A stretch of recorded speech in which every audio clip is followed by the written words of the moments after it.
Pak Prabowo, sebenarnya tidak ada yang membenci Bapak. Kita hanya membenci imajinasi terhadap Indonesia yang harus hancur karena apa yang Bapak lakukan. Atau mungkin juga Bapak tidak sadar sedang lakukan. Bapak, saya kira harus rendah hati untuk belajar. Bapak harus rendah hati untuk sadar bahwa Bapak ini sebelumnya bukan orang yang lahir dari proses meritokrasi yang jelas.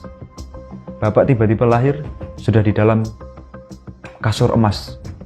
Tidak pernah merasakan lapar, haus, sebagaimana yang lebih dari 60% orang Indonesia rasakan. Kerendahan hati itu penting untuk supaya telinganya menjadi terbuka. Tapi sayangnya memang rezim hari ini yang Bapak pimpin punya kesombongan luar biasa, keangkuhan luar biasa. Dan siapapun yang angkuh, Bang, itu pasti akan jadi orang yang sukmun, bukmun, umyun fahum layar jiun. Dia akan jadi orang yang tuli, bisu, buta. Saya terus terang, Bang, sudah berada di fase yang putus asa pada pemerintah Indonesia. Karena rasanya seluruh kanal yang ada tidak bisa menjawab persoalan rakyat. Mereka hanya sekumpulan makhluk yang mengaku manusia, tapi tidak punya rasa kemanusiaan. Di saat rakyat kita lapar, rakyat kita bodoh, rakyat kita tidak mampu mengakses fasilitas kesehatan, justru mereka sedang sibuk berpikir tentang siapa cawapres di 2029.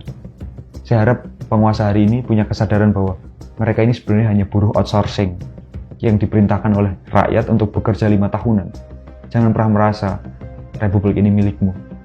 Jangan pernah merasa republik ini milik mbahmu. Karena republik ini milik rakyat Indonesia. 280 juta rakyat Indonesia. Bukan 10 orang terkaya, juga bukan 100 orang paling berkuasa. Milik seluruh rakyat Indonesia. Presiden Prabowo menyampaikan ke beberapa tokoh aktivis yang diundang ke Hambalang, saya akan lawan oligarki. Tapi seminggu kemudian oligarki itu justru dijamu di rumahnya. Ini orang nggak bisa dipercaya, Bang. Apa yang dikatakan bukan apa yang dilakukan. Kita tahu bagaimana cara mudah untuk melawan oligarki. Berpihaklah ke rakyat.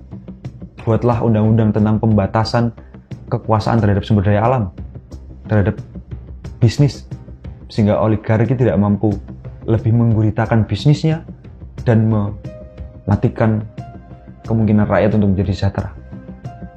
Presiden Prabowo masih punya waktu 3,5 tahun. Syukur kalau beliau sehat sampai 2029 dan panjang usia.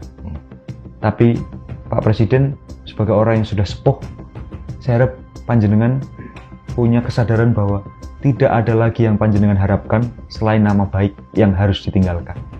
Gimana cara meninggalkan nama baik itu? Berpihaklah ke rakyat, dengarlah suara rakyat, lihatlah rakyat, di rakyat itu sendiri, tataplah mata mereka. Jangan hanya menatap data-data yang dikirimkan oleh bawahan Anda, yang tentu itu sudah dimanipulasi sehingga Bapak senang. Hari ini Bapak ada dalam situasi yang gimana caranya Bapak itu harus senang, tidak boleh marah. Itu bahaya.